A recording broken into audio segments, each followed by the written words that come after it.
Niko, it is Nick, it is John, and it is you. Welcome, sir, for your Thursday. Hey, what's going on? SDH family, happy to be here. We are on cup number 2 of coffee. It's been a good week, busy week. Finally got back to Starfire, which was surprising because thought we were going to be in Long Acres, the Sounders' new facility. But we either way got to finally see the first couple of glimpses of what the Sounders might look like in 2024. So just excited to be back. Lots to talk about. So let's do it. You guys were talking Garth Lagerway, huh? Yeah, we were. Nick, go ahead and present your argument that you had in the last half hour about Garth and the approach in Seattle and their way of doing things. Let's see what Niko says. Well, Niko, my thought was this, is that Atlanta for a long time had we find emerging South American talent, we bring them up, we develop, we sell, right? That's just, the idea was that you catch lightning in a bottle with this young crew. You win as many trophies as you can. They're gone in a 2 to 3 year period. You bank the cash, you reinvest that, everyone wins. Obviously, we saw that the idea of catching lightning in a bottle, probably not as regular as people would like. But if you look to the Pacific Northwest and you see a team like Seattle, where it's, we're not bringing in, a bunch of 18 and 19, 20-year-olds from Argentina. We're going to find maybe like a 25, 26-year-old Chilean and bring them in. They're going to be here for a little while. They can bring, there can be team chemistry. There can be, an opportunity for these players to stick around for a bit and really buy into team identity. People who say that, Seattle, okay, whatever. If they say anything outside of Seattle is the model of how to run a club long-term in a cap league, they are either being ignorant of the situation or they're being disingenuous. And Seattle's method may not work in like the Eredivisie or the Prem or La Liga, but it works like a charm here in MLS. And I think that's why you had Atlanta come in and snag Garth Lagerway, because you need one of the key architects of that to come in and assign those player profiles for the scouting department to go get. And I think that's what you've been seeing in the signings that Atlanta has been getting as of late. 25, 26, 27-year-olds who come in here from distressed assets, distressed places that need that money. This is, look at what Seattle's been doing. Look how they've been winning, right? Mix of domestic talent, international talent does not necessarily boom bust quite like what we were doing here in Atlanta for so long. Yeah, I mean, that's a convoluted conversation and question, and there's 1,000 ways I can go for it. And I will spend some time on it if you allow me to, because it is a great theme. It's something that I love to talk about. Garth Lagerway, Sounders. I mean, there's a lot to touch. So, and all subjects that I love talking about. So let's start with the Sounders philosophy. And it's not just, it doesn't just work in MLS. I mean, I know I get the side eye when I say this, but it's not just Barcelona, but in Colombia Nacional and other teams around the world, they do things based on a attempt and a effort to have their own academy or under teams bring up talent, right? And that's something that Seattle has done, and done even better since the time Garth Lagerway stepped into the organization. There was a huge amount of money put into the academy. There was a huge emphasis of resources put into trying to develop kids, and you've seen the results of that, at least on how many kids you've been able to use when needed and how good they've been when they were needed. Obed Vargas, Josh Atencio, Danny Leyva. I mean, all of these guys that have come up and you've been able to use when necessary are part of that development. And that does help, with the sprinkles of course, having guys that are proven and that you're not going to have to maybe wait to adapt to the league as quickly, and that you're not calling them a prospect, right? Because Nicolas Todero, Raul Ruidiaz, those were the guys that you were going to build your team around. They were both proven players. They were both commodities. They had the intangibles on and off the field, both great at what they did. Raul was a killer in front of goal. He was an assassin, that goal scorer that was going to give you a different edge up top. And then you had Niko that was going to be your creative player. He was going to be your go-to guy. As a matter of fact, when he comes in and gets the newcomer of the year, he also had the goals on him because he took the league by storm. So those are the types of things in the philosophy that Seattle has here. We're going to build within. We're going to have our own talent. We're going to develop our own players that are going to be sustainable. And we're going to add these really good, proven players. You've heard me say this before. I know many people have said it now because they've talked to Garth Lagerway 1,000 times. But he had a range of age between 24 to 29 years old. You know, he wants to make sure maybe even 25, 26. He'd rather to go that route rather than the young South American or the young European players, because those guys have been there, done that. They've been through it all, experience of life, experience on the field. They've had good seasons, bad seasons. There's a longer way to, there's more data involved for how much injuries have they gone through their career. Are they injury prone? Are they not? So those are all things that I believe that Garth Lagerway and the Seattle Sounders made as their requirements to build their roster. So, and it happens everywhere. Again, like I said, I think that the philosophy there is we're going to grow our own talent and we're going to put it on the field and we're going to allow them to get better. And it's been really good for Seattle. It's worked in many ways. When it comes to the whole selling aspect, that's where things get interesting, because you kind of mentioned it across this whole conversation. And I've had this conversation with Garth. I've had it with Craig Weibull just recently, who's now the leading man here in Seattle. And he says, look, man, I don't give a bleep if I buy a player and I don't sell him. My job is not to sell players. My job is to get wins. I'm trying to get this team somewhere.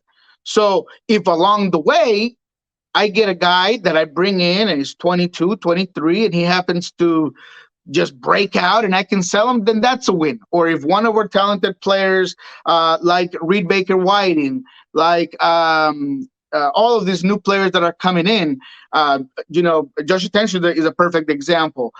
If some of those guys break out, Cody Baker is another good one. So if any of those guys kind of breaks through, then that's a win. But I'm not trying every single day I go and buy the lottery ticket.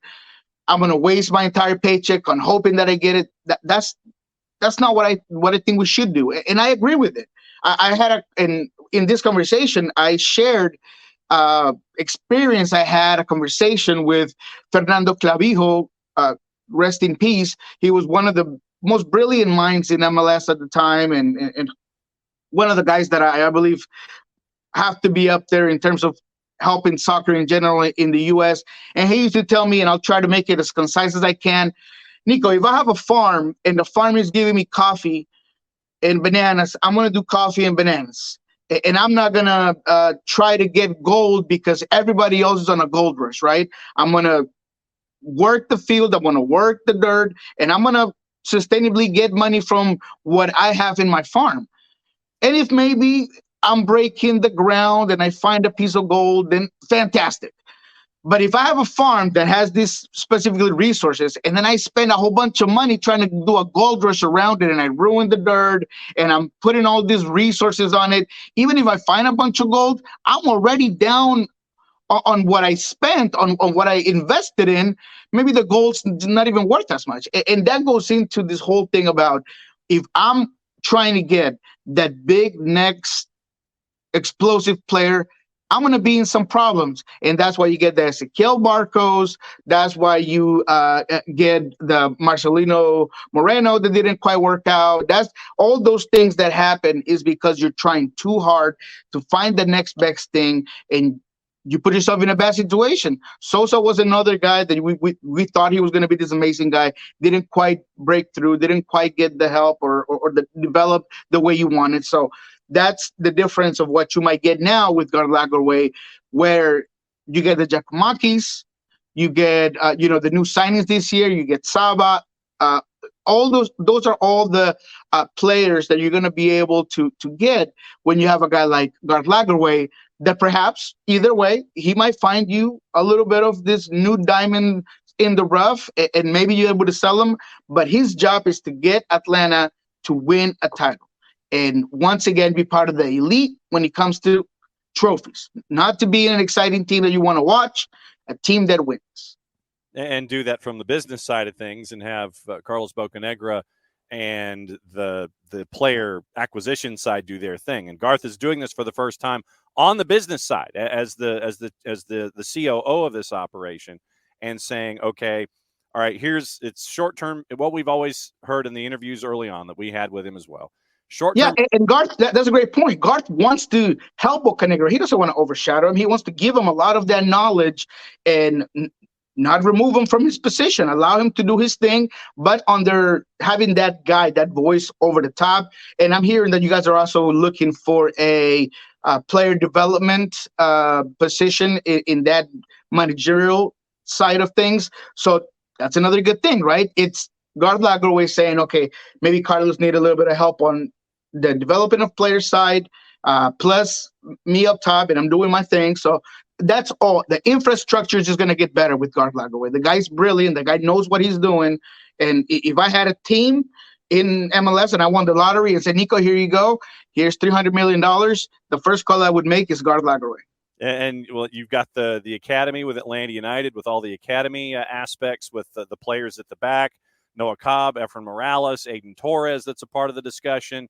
The ones that have been working their way through. Caleb Wiley has come through the academy. So all of that work at the back for the players is there, with the growth from underneath with the academy, plus the acquisitions on the outside, getting it into that mid-20s range. And to your point, let's look at some of the ages of some of the guys here that have been brought in. Derek Williams, 31, center back, got him in the re-entry draft.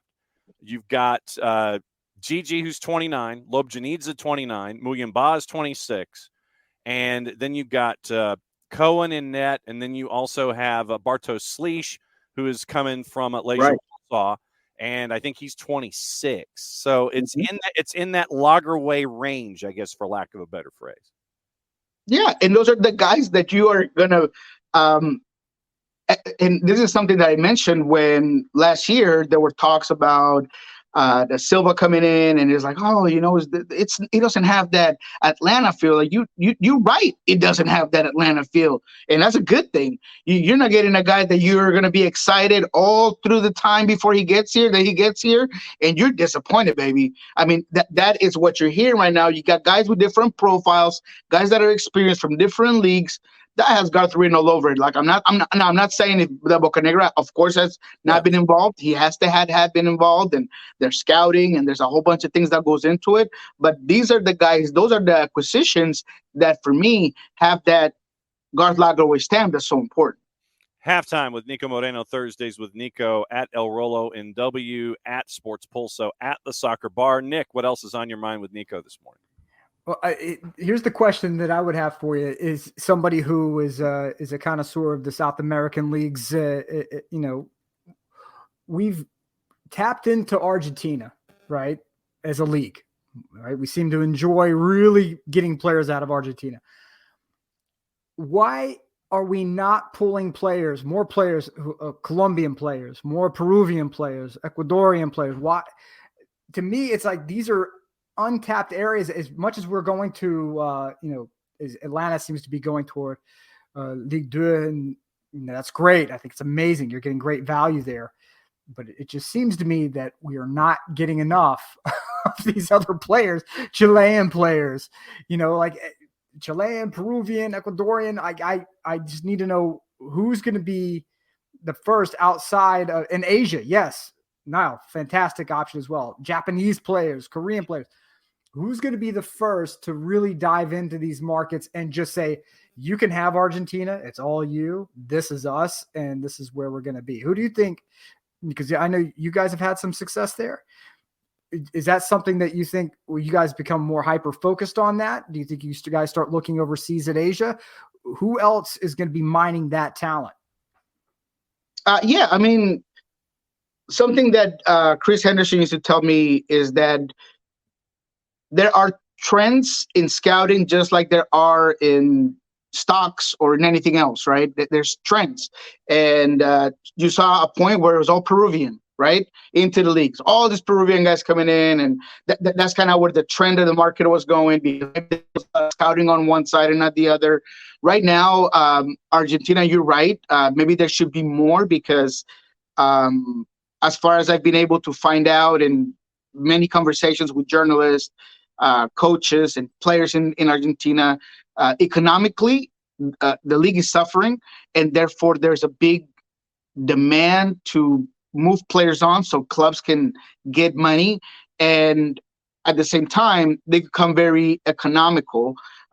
The reason why maybe you're not hearing it so much from Colombia and Ecuador and all of these things, just because the trend right now, it's there in Argentina, and you're trying to get these players that were either in the bubble of like the pre-Olympic Argentinian team, or they were in the Preolímpico Comebol or whatever it is, but the scouting is there. Maybe it hasn't come into fruition and nobody's pulled the trigger, but there's absolutely teams looking in all those leagues, because in South America, like you mentioned, you get the talent and you get the great price for it, right?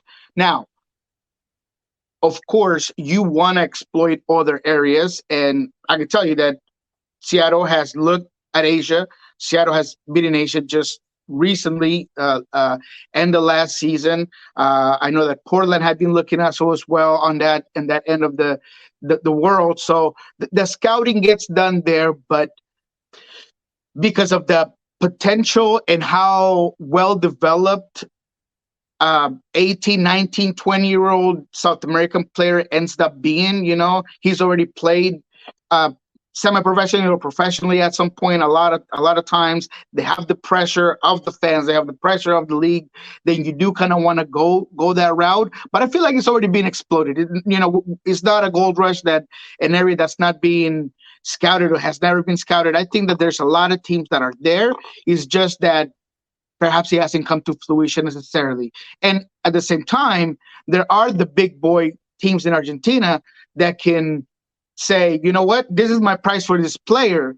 And MLS teams have to understand, hey, you know what, that's not what I'm willing to pay, because just like that there's demand of players there, they know that MLS teams need those talents, and they can tax MLS teams, right? Maybe if it's a Mexican team coming in asking for a player, or maybe even a European team that's coming to go get a player, maybe that price is not as high. But when you hear MLS and you know how much they've been trying to get new players, then you tax them on it. And that's where maybe things don't go through, just like the whole Miguel Borja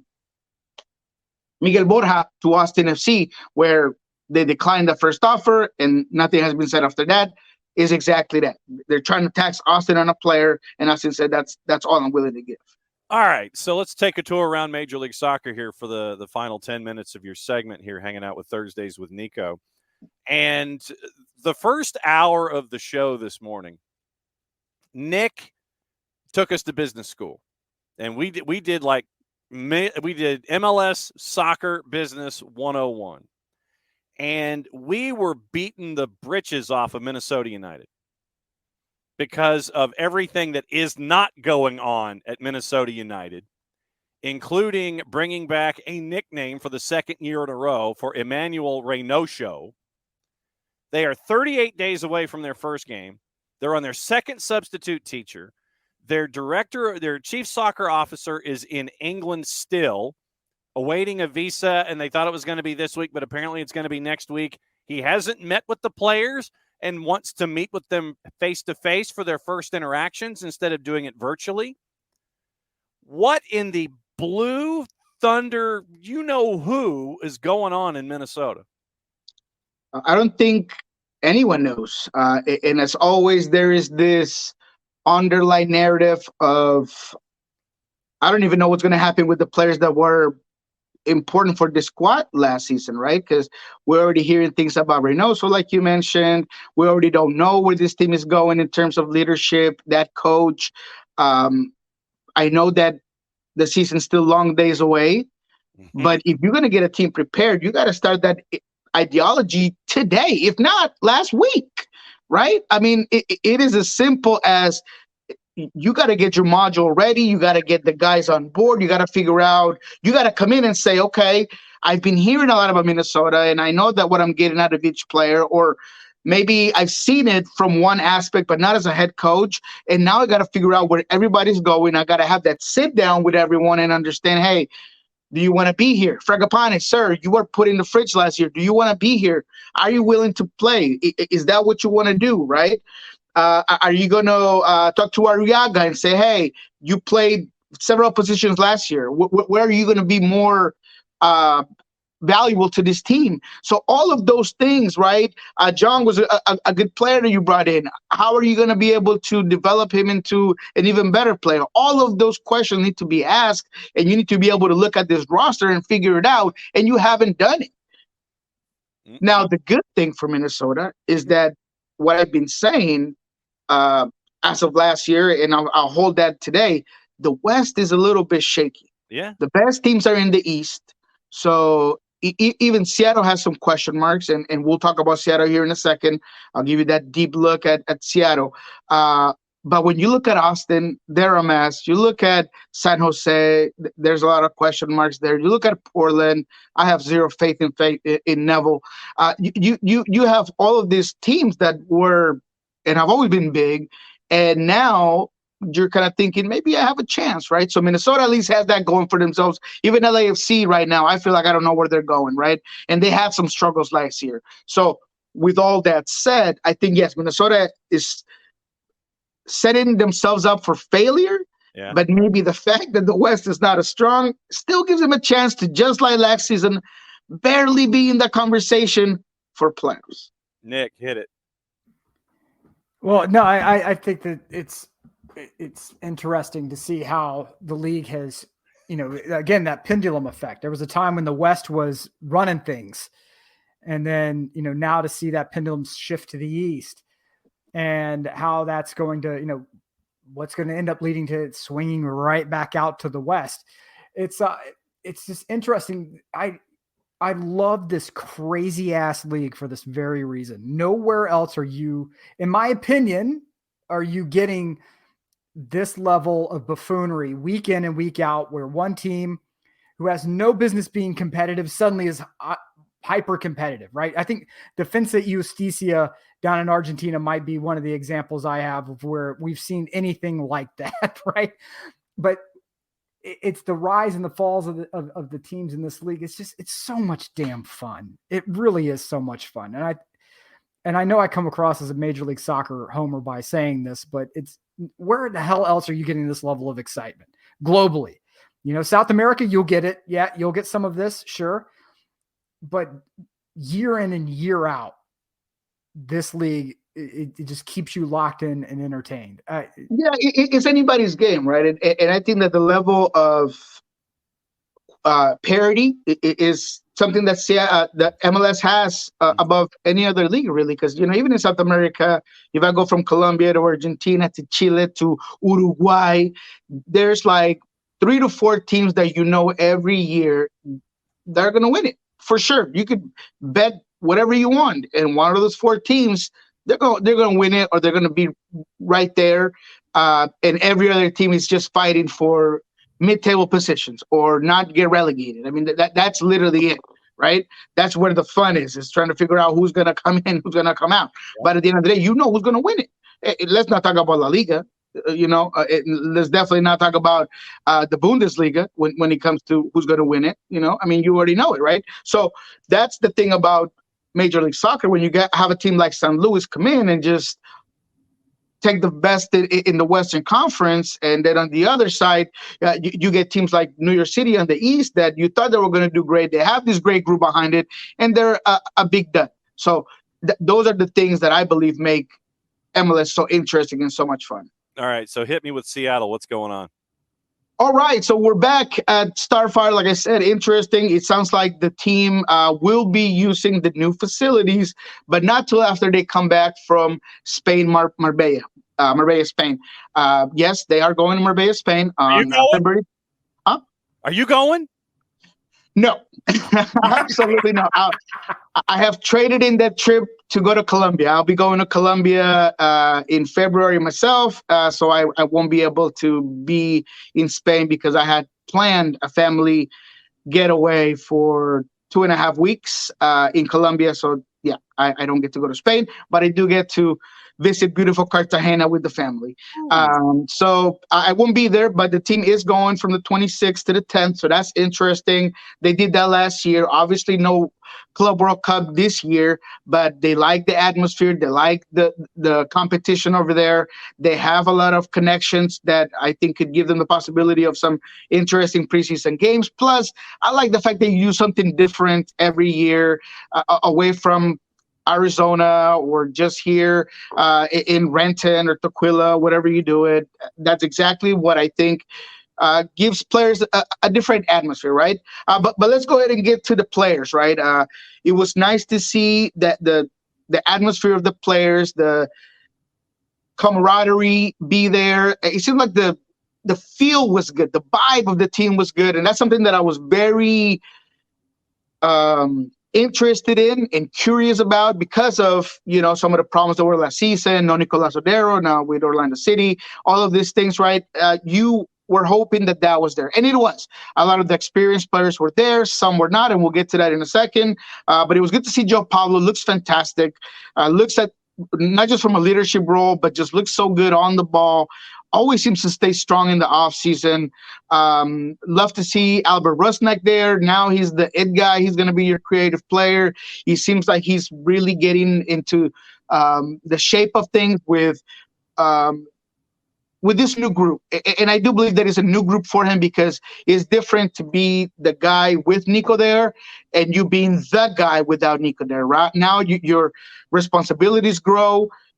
Your necessity to be a bigger voice on that field grows. And I think he did it well within the 2 games that I've seen it. A lot of young players that are interesting. Raul Rodriguez was brought up from Tacoma Defiance to the first team, was signed by the Sounders. He was interesting. I mean, I wouldn't call him young, I guess, because he's 24, but he was brought up from Tacoma Defiance. But he looked really good, explosive, good on the ball, nifty, beating guys off the dribble. So that was good to see. Cody Baker was another player that was impressive, another young player that was really impressive in the 2 games and two training sessions that we got to see. Raul Ruidiaz, right? That was the guy that you were hoping to take a look at. He looks very involved. He looks serious, intense, almost like he did when he first came on from Morelia. That intensity, that laser focus on everything. Plus, before he was doing a little bit of laughing and playing, and that's always important for a guy like Raul. In terms of the roster, though, I'm still a little bit skeptical. There are only 2 real strikers within the team, and it's Jordan and Raul. There's nothing else for this team. So whether Rodriguez, Braulio could be there and be the guy for you, maybe, but there's really nothing else there. And that, to me, is concerning. Even if you're going to go with 1 striker and you're trying to make that decision between Raul and Jordan Morris, I just don't feel like that's the strategy that you should go with, because it goes back to the playoffs last season and the struggles that you had by having Raul as your bench and having Jordan as the 9 and Leo on the left. So I think that there needs to be a strong look at either bringing another player or how you're going to be able to maximize what you have there. Freddie Montero is still in negotiations with the team, but he's more of an experienced guy. I want him here. I think he's an asset.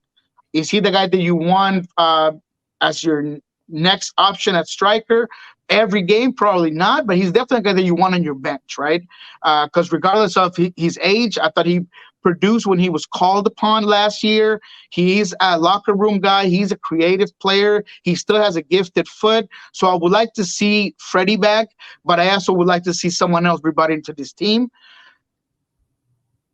question marks here. Jackson Reagan either re-aggravated a knee or had a new knee injury. Brian Smetzer talked about the timeline. He wasn't sure whether he suffered that injury with the U.S. national team camp, or is that something that just he got a step back on from the injury he suffered against LAFC last year. That's tough.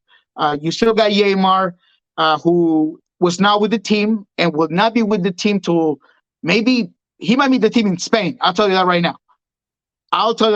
Brian Smetzer mentioned that he might be back. I don't foresee it.